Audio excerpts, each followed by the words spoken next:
Dear Misty, I have always wondered about what effect drag can have on a queen's boy look.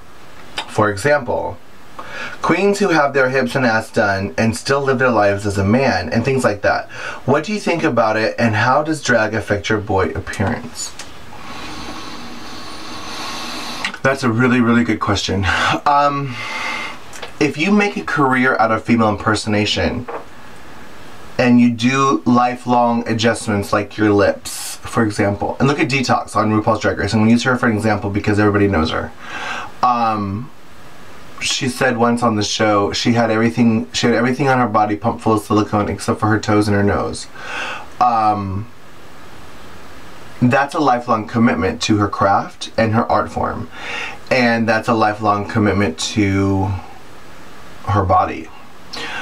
If you choose to pump your body and or modify it in any way, whether it's a tattoo, for example, that's a commitment you have to make, knowing that it doesn't go away. Silicone is permanent. My lips have been done in 2005 and they're still there. I think that's fine. But if you're flirting with the idea of doing drag and you're like, oh, I think I want to do drag, I want to be a drag queen, and then you get your hips and ass done to do drag, but then you get frustrated because you can't make it as a drag queen and or you quit, are you willing to have that body modification for the rest of your life? And that's, you know, something you should think about. For example, if you want a full body tattoo, like all up on your neck or whatever, what if you get a real job? Won't that affect it? Like, there's definitely things you need to think about before any body modification, period.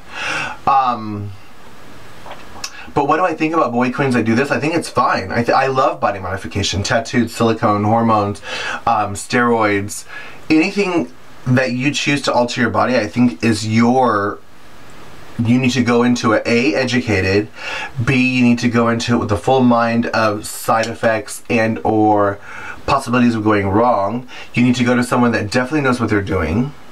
Like, for example, the girl Duchess that was in Miami pumping people full of Fix-A-Flat and rubber cement. I mean, you definitely don't want to go to somebody like that.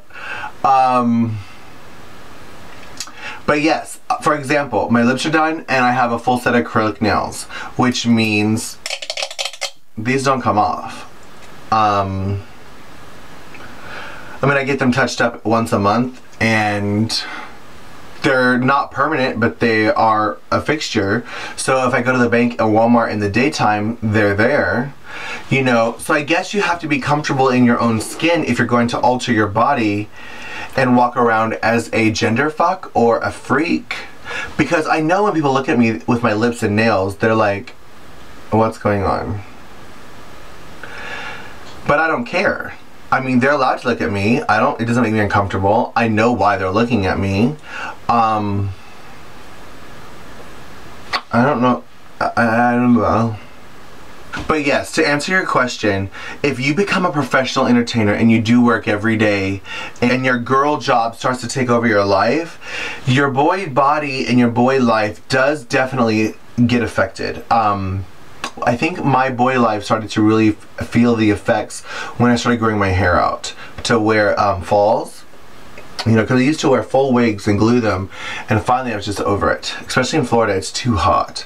And so I started wearing pieces and falls, and I grew my hair out and put them in a ponytail. And having long hair as a boy, even before the nails, people would be like, you know, looking at me weird. And that's definitely a sacrifice you have to make. You know, be a hot boy or make your professional career as a female impersonator easier. And, you know, putting my hair in a ponytail and not having to put on nails every day, I would rather, me personally, I obviously would rather have my girl career be easier. And I don't care what people think of me as a boy. You know. But yeah. And this is something I also had to deal with personally, because after several years of people not wanting to date feminine drag queens, I was like, you know what? Fuck it. I'm gonna get nails because they don't want to date me anyway. You know, they're definitely not, they're gonna be, gay guys are gonna be scared of me with nails, but they're scared of me already. So I mean, it's a sacrifice. Long story short, it is a sacrifice. But I do believe there's going to be a guy out there one day. One day my prince will come. But I do believe there is the perfect guy out there one day who will love and accept me for me no matter what. I realize that it's going to be a very strong man that is comfortable in his sexuality and secure enough to be able to walk down the street and not care what people think. And I'm willing to wait for that, you know. But yes, your boy body and your boy life and your boy everything definitely does take a bit of a hit when you become a full-time entertainer. Because, I mean, what if you shave off your eyebrows? You know, you already don't have arm, legs, and chest hair. Here in Florida, that's not a big deal because people live on the beach society. You know, a lot of even straight guys shave their chest. But, you know, I don't know. But yeah, it definitely does affect your boy life. And that's a good question, yeah. Loving you is easy.